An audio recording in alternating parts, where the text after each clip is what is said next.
May I come in, sir? So tell us about yourself first. Okay sir, मेरा नाम प्रगति यादव है। मैं झांसी से हूँ।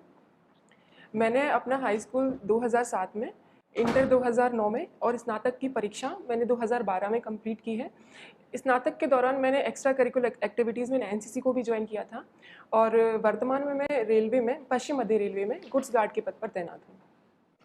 आप कुकिंग में इंटरेस्ट रखते हैं। टेल मी, कुकिंग करने के टाइम अपार्ट फ्रॉम टेस्ट और क्या चीज़ों पे ध्यान देना चाहिए? सबसे पहले सर, अपार्ट फ्रॉम टेस्ट, मुझे लगता है टेस्ट से भी पहले उसकी हेल्थ और न्यूट्रिशंस वैल्यू पे ज़्यादा ध्यान देना चाहिए। What else? न्यूट्रिशंस वैल्यू जो भी एक संतुलित भोजन रहता है। और क्या चीज़ सर, संतुलित भोजन हो और इसके अलावा task test. Other than the test aspect, आपने बोला न्यूट्रिशन वैल्यू पे, इज देयर एनीथिंग एल्स जिस पर ध्यान देना चाहिए? उसकी स्वच्छता, साफ सफाई मतलब किस विधि से उसको बनाया गया है कि ज़्यादा से ज़्यादा स्वच्छ हो वो भोजन। ओके। अच्छा, ये मी टू कैंपेन क्या है? सर, एक सोशल मीडिया का अभियान है जो पश्चिमी सभ्यता से शुरू हुआ था। इसके अंतर्गत क्या था, जो महिलाएं थी उन्हें अपने पूरे जीवन में कभी कोई यौन व्यवहार से संबंधित किसी तरह का जो इंसिडेंट उनके साथ घटा हो तो वो उसको प्रत्यक्ष करने का था, एक तरह की मुहिम थी। अच्छा, कई बार इसमें ऐसा देखा गया है, जैसे बहुत से सदस्यों ने कहा है कि ये उनकी छवि को धूमिल करने का प्रयास है मी टू कैंपेन। एक महिला होने के नाते आप इस पे क्या सोचती हैं? जैसे जब आपके काम का समय था और जब आप करियर में अपने सीएस पे थे, तब आपने कोई कंप्लेन नहीं की, और उसके बाद जब अब आप रिटायर्ड हो चुकी हैं एक तरह से, या अपने उस वर्किंग प्लेस पे नहीं है, तब आपने ये एलिगेशन लगाया। तो क्या ये ठीक है ऐसा करना?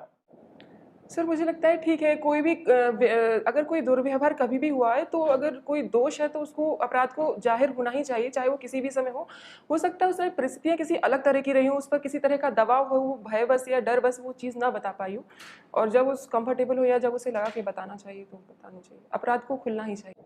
अवनी चतुर्वेदी के बारे में सुना है आप? हाँ सर, सुना है। सर, वो एयरफोर्स की फाइटर पायलट है, पहली लड़ाकू विमान जो उड़ाएंगी हमारे देश की पहली महिला। अच्छा, अभी भी ओवरऑल वुमेन्स को किसी भी काम को करने से पहले, खासतौर पे वो जो पुरुषों के लिए रिजर्व माने जाते हैं, किन समस्याओं के बारे में सोचना पड़ता है, या डरती हैं कि नहीं ऐसा काम नहीं करना चाहिए हमें, ये कम से कम आप ज्वाइन नहीं करना चाहिए? सर मुझे ऐसी कोई अगर मैं अपने पर्सपेक्टिव में देखूं तो मुझे ऐसी कोई दिक्कत नहीं है कि मैं पुरुषों के फील्ड में आके काम करूं।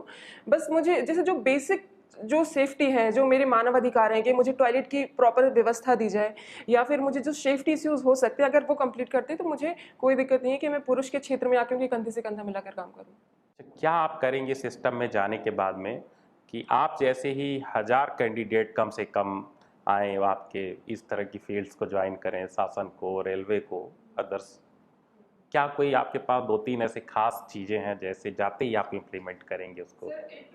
मतलब सर, बहुत सारे काम है लेकिन फिर भी कुछ इस तरह से कि सर, मैंने खाने की बर्बादी बहुत ज़्यादा देखी है। मतलब हम अपने डे टू डे लाइफ में भी हम देखते हैं कि बहुत सारा खाना बर्बाद होता है।